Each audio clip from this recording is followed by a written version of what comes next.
We Are From The Future adalah film yang menceritakan tentang 4 orang mahasiswa Rusia yang terjebak di masa Perang Dunia Kedua.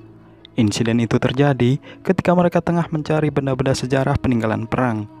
Film ini dirilis 21 Februari 2008, disutradarai oleh Andrei Malikov, diperankan oleh Vladimir Leglitz, Andrei Terentev, Danila Kozlovsky, Danil Strakov, dan Ekaterina Klimova.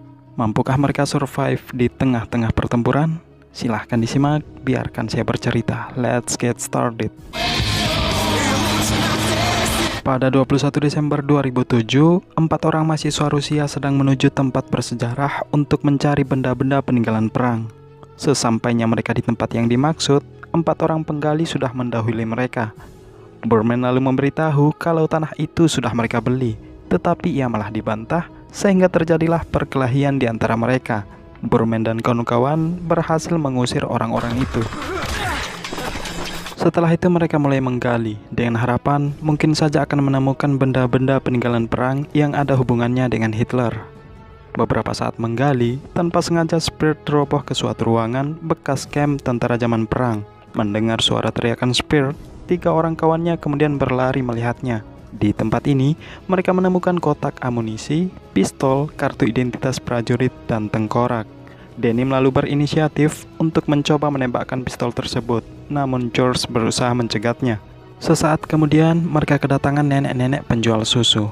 Si nenek ini lalu bercerita bahwa pada tahun 1942, seorang pejuang tentara merah bernama Dmitry Sokolov memegang dokumen penting untuk revolusi yang disembunyikan pada kotak rokok. Si nenek juga menawarkan kepada mereka sebuah danau apabila mereka ingin mandi. Selepas kepergian nenek itu, mereka melihat kartu identitas prajurit zaman perang. Dan betapa terkejutnya mereka setelah melihat kesamaan kartu identitas tersebut dengan kartu identitas yang mereka miliki. Awalnya mereka berpikir kalau itu hanyalah halusinasi. Segera, mereka berlarian menuju danau yang ditunjuk si nenek tadi. Anehnya, ketika mereka menyelam, ratusan peluru meluncur ke dalam air disertai ledakan di mana-mana. Kejanggalan pun terjadi, yang tadinya siang hari mendadak berganti malam hari. Mulai panik, mereka akhirnya berlari ke dalam hutan dan dicegat oleh beberapa orang prajurit. Prajurit itu ternyata adalah tentara Rusia yang kemudian membawa mereka ke markas. Komandan tentara Rusia ini melakukan pemeriksaan terhadap mereka dan menemukan kartu keanggotaan mereka yang merupakan satuan unit pengepungan. Dengan kesimpulan, hanya mereka berempat yang berhasil selamat dalam operasi pengepungan. Keempatnya pun langsung mengatakan bahwa kami berasal dari masa depan. Tetapi komandan tentara Rusia ini beranggapan kalau mereka berempat mengalami amnesia. Singkat cerita, keempatnya pun ditempatkan di garis depan untuk menahan serangan Nazi Jerman yang akan datang. Borman lalu melihat waktu ke jam tangannya dan mengetahui tanggal yang berlangsung, yaitu 19 Agustus 1942. Setelah menyadari bahwa mereka terjebak ke masa lalu, Borman mengatakan kalau kita terjebak berawal dari danau, maka kita juga harus keluar melalui danau. Tidak lama kemudian, seorang perawat bernama Nina didatangkan untuk memeriksa gegar otak mereka. Belum sempat diperiksa, serangan dari pasukan tentara Jerman pun datang. Borman dan kawan-kawannya mengalami kesulitan dalam menghadapi pertempuran yang berlangsung cukup lama. Sementara itu, Nina merayap di tengah-tengah pertempuran untuk menyelamatkan seorang prajurit. Borman yang melihat itu tidak tinggal diam. Segera ia pergi membantu. Seusai memindahkan prajurit itu, tembakan mortir hampir saja mengenai mereka. Borman berusaha mengcover Nina dibarengi dengan kecupan, namun tamparan yang harus ia terima. Di sisi lain, pasukan Rusia berhasil mematahkan serangan tank tentara Jerman.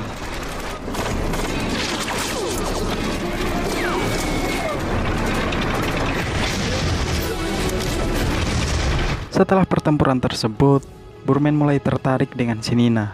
Rupanya, George juga merasa tertarik. Saat George membawakan bunga untuk Nina, ia keduluan sama si Borman yang kemudian mengusirnya. Borman terus berusaha mendekati Nina sekaligus mengungkapkan perasaannya.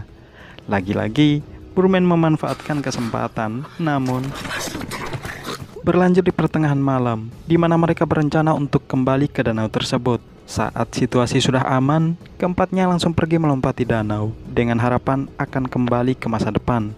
Namun ternyata, beberapa orang prajurit Rusia yang berjaga di sekitaran danau melihat mereka. Prajurit Rusia ini menduga kalau mereka hanya sekedar ingin menikmati dinginnya air danau. Mereka lalu diminta untuk segera naik ke daratan. Keesokan paginya, ketika mereka sedang sarapan, si nenek penjual susu itu tiba-tiba saja datang sembari berkata, "Anakku belum mati." Mereka pun terkejut dan mempertanyakan apa yang sebenarnya terjadi. Si nenek ini bukannya menjawab, malah pergi begitu saja. Kemudian mereka teringat awal mula pertemuan dengan si nenek, di mana si nenek itu bercerita terkait seorang pejuang tentara merah bernama Dmitry Sokolov, memegang dokumen penting untuk revolusi yang disembunyikan pada kotak rokok. Keempatnya pun bertekad untuk tidak akan pulang sebelum kotak rokok itu berhasil ditemukan. Malam harinya, mereka mendapatkan perintah untuk menyusup ke wilayah perbatasan Jerman bersama Sersan Mayor Emelianov. Dalam menjalankan aksi penyusupan, mereka harus melewati pagar duri dan menjaga kewaspadaan dari tentara Jerman yang sedang berjaga. Ketika seorang tentara Jerman lengah, dengan cepat Denny menutup mulutnya dan menyeret tentara Jerman itu keluar. Namun, tentara Jerman ini sempat berteriak sehingga teman-temannya berdatangan menyerang mereka. Sersan Mayor Emelianov menyuruh Burman dan kawan-kawannya untuk tetap mundur, sementara dia berusaha menahan serangan tentara Jerman. Sersan Mayor berhasil menewaskan beberapa orang tentara Jerman sebelum tembakan mortir mengenainya. Sedangkan mereka berhenti di dekat danau karena sudah tidak mendengar suara adu senapan, yang menjadi pertanda kalau Sersan Mayor Emelianov telah tewas. Tidak lama kemudian, tentara Jerman datang mengepung mereka. Keempatnya lalu dibawa ke markas pasukan Jerman. Komandan tentara Jerman ini memaksa agar mereka menunjukkan pusat pasukan Rusia berada. Burman, yang ternyata adalah seorang sejarawan, mengungkapkan bahwa pada tahun 1945, komandan tentara Jerman tersebut akan ditangkap dan dibebaskan pada tahun 1948. Setelah dibebaskan, komandan itu akan kembali ke Jerman dan menjadi sejarawan utama. Tetapi berakhir ketika komandan itu gila saat menulis buku sejarah tentang Perang Dunia Kedua. Mendengar hal itu, komandan tentara Jerman ini memerintahkan agar 3 orang kawannya Burman dibawa ke ruang tahanan. Sementara Burman dibuat mabuk oleh komandan tentara Jerman untuk mendapatkan banyak informasi. Dengan sedikit sempoyongan, Burman lalu menerangkan bahwa akan terjadi pertempuran besar di Stalingrad. Pertempuran itu akan dimenangkan oleh pasukan Rusia. Karena dianggap mabuk, Burman akhirnya dibawa ke ruang tahanan juga. Di ruang tahanan, ada seorang prajurit Rusia yang sudah lama ditawan. Setelah panjang lebar berbicara, identitas prajurit itu akhirnya terungkap yang ternyata dia adalah Dmitry Sokolov. Dmitry lalu memberikan kotak rokok yang mereka cari. Dmitry mengatakan kalau kotak rokok itu diberikan oleh seorang nenek-nenek setelah nenek tersebut pulang dari masa depan. Di dalam kotak rokok itu ada sebuah pesan, yaitu pengabdian kepada komandan evolusi. Mereka pun berencana untuk secepatnya mengembalikan kotak rokok itu dan berusaha mencari jalan keluar dengan menggali tanah di sudut ruang tahanan. Baru saja hendak meloloskan diri, Speer tiba-tiba saja batuk. Seorang tentara Jerman yang berjaga mulai mendekat ke sumber suara. Untungnya, Dmitry mengalihkan penjaga itu dengan batuk berkali-kali. Kemudian mereka melarikan diri hingga sampai ke kamp pasukan Rusia untuk menyerahkan kotak rokok yang berisi pesan itu tadi. Keesokan paginya, Burman datang menemui Nina. Rupanya, Nina begitu senang atas kepulangan mereka dari tahanan tentara Jerman. Keduanya pun pergi ngapel di tempat sepi. Tanpa mereka sadari, George telah memantau dari atas pohon. Saat adegan semakin panas, George semakin tidak bisa mengontrol diri, yang menyebabkannya ia terjatuh dari atas pohon. Karena malu, Nina akhirnya beranjak dari tempat. Sedangkan Burman dan George bertarung. Pertarungan itu terhenti ketika komandan mereka datang. Akibatnya, Burman dikucilkan dari prajurit yang lain. Mengetahui Burman ditahan, Nina pun pergi mengeluarkannya. Scene berganti, di mana terjadi pertempuran hebat antar kedua pasukan. Keempat mahasiswa yang tidak dibekali keterampilan berperang kocar-kacir di tengah-tengah pertempuran. Selama pertempuran itu berlangsung, Burman terus bertanya bagaimana caranya menembak tepat sasaran. Namun tidak ada yang mendengarkan. Speer bahkan tidak tahu di mana arah musuh. Sementara Denim terus berteriak yang entah apakah itu teriakan semangat juang atau teriakan takut. Dan George sendiri hanya berdoa di tempat persembunyian. Beberapa saat pertempuran, serangan pasukan Jerman membuat pasukan Rusia kewalahan. Ketika kaki Burman terkena tembakan, Nina datang memberikan perawatan. Burman lalu mengajak Nina untuk ikut ke danau agar terbawa ke masa depan bersamanya. Namun Nina harus menyelamatkan komandan mereka yang juga tertembak. Aksi yang dilakukan Nina membuat Burman semakin panik. Untungnya, Nina berhasil membawa komandan itu ke tenda medis. Di luar dugaan, tenda medis itu pun meledak. Hal itu membuat Burman menangis karena harus kehilangan Nina. Pada akhirnya, Burman dan kawan-kawan memberanikan diri menerobos ke garis pertahanan Jerman dan meledakkan sarang senjata mesin Jerman, sehingga keunggulan perang berpihak kepada pasukan Rusia. Di samping itu, George terkena tembakan. Bergegas 3 orang kawannya menggotong George ke danau. Mereka mulai menyelam. Seketika, semuanya menjadi berubah. Kini, mereka kembali ke masa depan. Menariknya di sini, George hampir saja tewas akibat peluru musuh. Namun, setelah kembali ke masa depan, ia nampak semangat tanpa luka sedikit pun. Mereka semua senang karena telah kembali ke masa depan, kecuali Burman sendiri yang nampak bersedih karena merasa telah kehilangan Nina. Di penghujung film, mereka terlibat konflik dengan orang-orang dari Ukraina, yang menjadi penyebab Burman dan Denim kembali terjebak ke masa perang.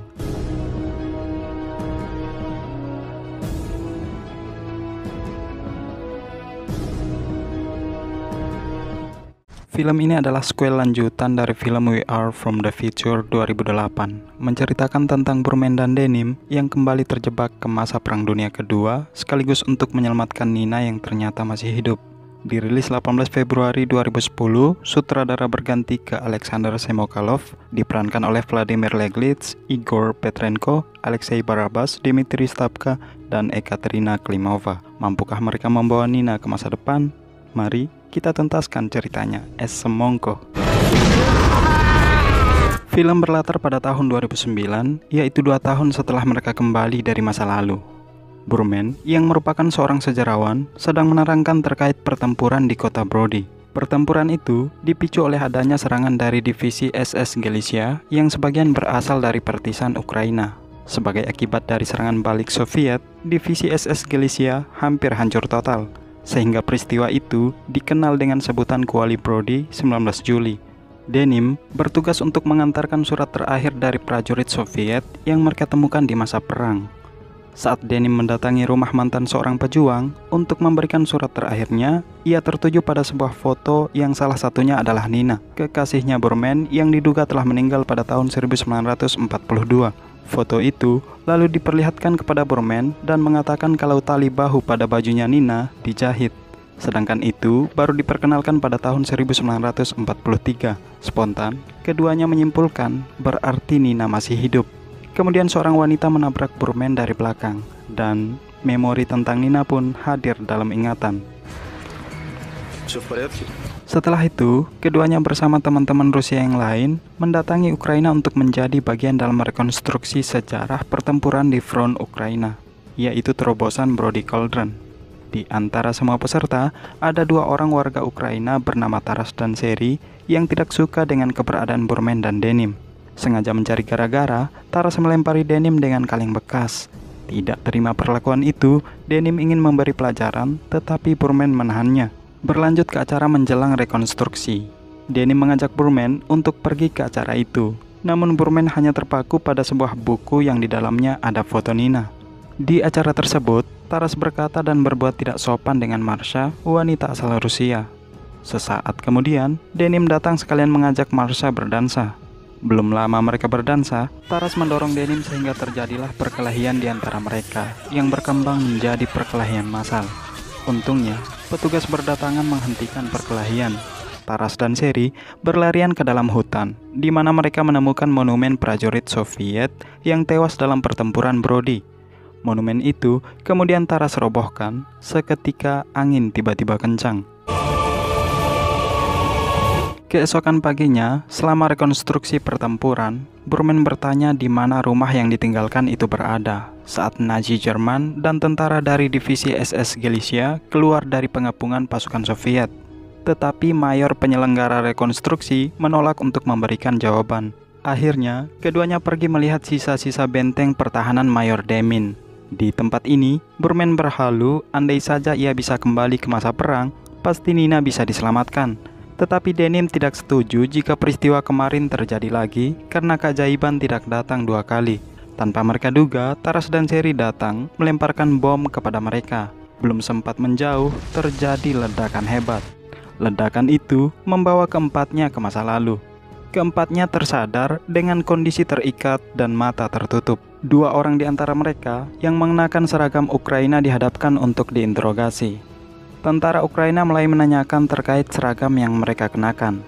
Sherry menjawab kalau pakaian mereka itu hanya untuk kepentingan rekonstruksi yang diselenggarakan tahun ini, yaitu tahun 2009. Serentak, tentara Ukraina ini tertawa mendengar jawaban Sherry. Taras yang hanya terdiam mengamati, melirik ke sebuah buku dan melihat tahun yang berlangsung, yaitu 1944. Kemudian mereka digiring ke lubang pembantaian. Burman dan Denim didorong masuk ke dalam lubang itu, sementara Taras dan Sherry dipaksa menjadi eksekutor sebagai pembuktian kalau mereka benar-benar berpihak terhadap Ukraina. Namun keduanya tidak tega melakukan hal itu. Tentara Ukraina merebut senapan itu dan menghabisi semua tawanan, kecuali Burman dan Denim. Seusai itu, Taras dan Sherry kembali dipaksa menembak Burman dan Denim, tapi tetap saja mereka tidak sanggup melakukannya. Akibatnya, Taras dan Sherry juga didorong masuk ke lubang itu. Ketika mereka berempat akan dieksekusi, serangan dadakan dari pasukan Soviet datang memberi kejutan. Bergegas mereka berempat melarikan diri ke dalam hutan. Camp dan tentara Ukraina dibabat habis oleh pasukan Soviet. Setelah lumayan jauh mereka berlari, beberapa orang tentara Soviet datang mengepung mereka. Keempatnya lalu dibawa ke kamp pasukan Soviet. Saat diinterogasi, Burman mengganti namanya dengan Sersan Filatov, sementara Denim sebagai Kopral Vasilev. Rupanya, keterangan yang mereka berikan belum cukup meyakinkan setelah ditemukannya ponsel dan uang dolar Amerika milik mereka. Keduanya pun memutuskan untuk berkata jujur bahwa kami berasal dari masa depan. Selain itu, Burman mengatakan kalau dia adalah seorang sejarawan yang mengajar di Petersburg dan memberitahu terkait serbuan Jerman yang akan datang. Lagi-lagi, Mayor ini membantah keterangan yang mereka berikan. Kalau Petersburg itu tidak ada, yang ada hanyalah Leningrad. Si Mayor ini juga mulai bermain tangan yang mengharuskan keduanya melakukan perlawanan. Pengendalian situasi beralih kepada mereka. Burman mulai mencari informasi keberadaan batalion medis tempat Nina bertugas. Saat hendak meluncur, kendaraan yang akan mereka pakai tidak cukup untuk 4 orang. Merasa kasihan dengan Taras, kendaraan yang akan mereka tumpangi pun diganti. Kendaraan tersebut dinyalakan secara manual yang kami sebut dengan slinger. Sesampainya mereka di tempat tujuan, Burman langsung bergegas mencari Nina. Entah kenapa, saat Burman melihat Nina, ia hanya terdiam dan terus memandangi Nina. Selang beberapa saat, Nina pun menoleh ke arahnya. Ungkapan hati keduanya tersirat melalui mata yang berkaca-kaca. Rupanya, Nina tengah hamil 9 bulan. Tak lama kemudian, Mayor Demin yang merupakan suaminya Nina datang memeluk Burman saking senangnya bisa bertemu kembali dengan Burman. Mayor Demin lalu memberitahu kalau Nina akan segera melahirkan anak mereka. Burman pun menawarkan diri untuk mengantarkan Nina ke perawat persalinan. Setelah itu, Nina berpamitan kepada suaminya. Burman semakin tidak sanggup melihatnya. Dalam perjalanan, Nina melihat tangan Burman terluka. Ia pun memberikan pembalut luka untuk tangannya Burman. Kemudian Nina tertawa sembari berkata, "Aku benar-benar mengira kamu berasal dari masa depan." Burman pun menjawab kalau sebelumnya ia dan 3 orang kawannya terjebak melalui danau saat menggali benda-benda sejarah peninggalan perang. Selain itu, ia juga mempertanyakan terkait kehamilan Nina. Tak mampu menjawab, Nina pun meminta agar mobilnya dihentikan. Baru saja turun dari mobil, 2 kendaraan tentara Jerman datang menyerbu mereka. Terjadilah kejar-kejaran. Dibarengi dengan itu, perut Nina sudah semakin sakit. Untungnya, mereka sampai ke sebuah unit batalion Soviet dan segera membawa Nina ke perawat persalinan. Nina melahirkan saat pertempuran berlangsung. Akan tetapi, pertempuran itu berada dalam kendali pasukan Jerman yang membabat habis kamp pasukan Soviet. Sehingga dengan terpaksa, Burman, Nina, dan yang lainnya meninggalkan tempat tersebut dan menuju sebuah bangunan di wilayah Brody. Di bangunan ini, suasana dramatis turut mengiringi malam ketika Burman merasa dilema antara senang bisa berjumpa kembali dengan Nina, namun di satu sisi, ia juga bersedih karena Nina telah menjadi milik orang lain. Sementara, bayangan pertemuan awal dengan Nina selalu hadir dalam ingatan.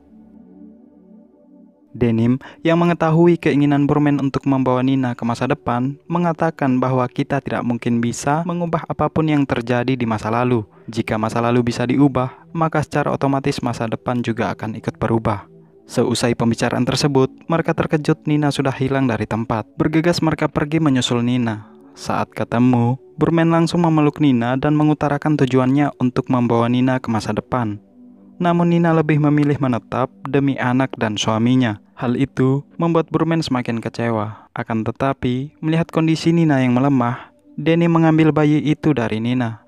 Kemudian, Taras menawarkan diri untuk mengamankan bayi tersebut. Di kondisi yang sama, pasukan Jerman datang menyerang dari berbagai sudut. Taras dan Sherry berusaha menjauh dari medan tempur untuk mengamankan bayi yang mereka bawa. Tiba-tiba, Sherry kepleset yang membuatnya terpisah dengan Taras. Karena ketakutan, Sherry berteriak memanggil Taras. Taras yang sempat mendengar suara teriakan Sherry berhenti di sebuah tempat persis di mana ia pernah merusak monumen prajurit Soviet. Keadaan serupa terjadi, yaitu angin yang tiba-tiba kencang. Tidak lama kemudian, segerombolan prajurit Soviet yang dipimpin oleh Mayor Demin datang, kemudian menyuruh Taras agar keluar dari hutan. Setibanya di tepi jalan, Taras menitipkan bayi itu ke salah seorang tenaga medis dan memohon agar bayi tersebut dirawat dengan baik. Perawat ini berjanji kalau bayi itu akan diadopsi menjadi anaknya sendiri. Setelah itu, Taras kembali mencari Sherry. Sherry yang hanya menangis tidak sengaja berpapasan dengan tentara Jerman. Untungnya, Taras datang tepat waktu. Di sisi lain, terjadi pertempuran di dekat bangunan wilayah Brody. Kepungan tentara Jerman membuat pasukan Soviet tersudut. Di titik yang sama, Nina pingsan karena berusaha membantu Burman yang sedang bertarung. Setelah itu, Burman terjun membantu pasukan Soviet dengan harapan akan kembali membawa Nina ke masa depan. Di masa-masa kritis pasukan Soviet, untungnya serangan udara dari pihak Soviet datang membantu yang merubah keadaan. Mayor Demin menginformasikan bahwa perang sudah dalam kendali. Selepas itu, ia bertatapan dengan istrinya di balik semak-semak. Sementara Burman dan 3 orang temannya bersembunyi dalam bangunan tersebut. Tanpa mereka duga, tentara Jerman yang masih tersisa meluncurkan peluru peledak. Burman pun memberitahu bahwa mereka berempat akan mati di situ. Peluru itu diluncurkan pada tahun 1944 dan akan meledak setelah 65 tahun kemudian, yaitu pada tahun 2009. Dalam keputusasaan situasi, keempatnya bergegas menuju pertempuran terakhir. Seketika, bangunan itu hancur total akibat ledakan peluru itu tadi. Anehnya di sini, mereka berempat tidak mati.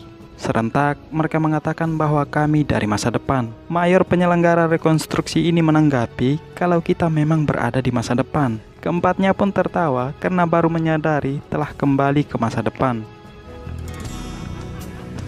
Film diakhiri di sebuah kafe Moskow, di mana Burman bertemu dengan seorang gadis yang mirip sekali dengan Nina. Saat berkenalan, gadis ini menyebutkan namanya adalah Demina, yang ternyata gadis ini adalah cucunya Nina.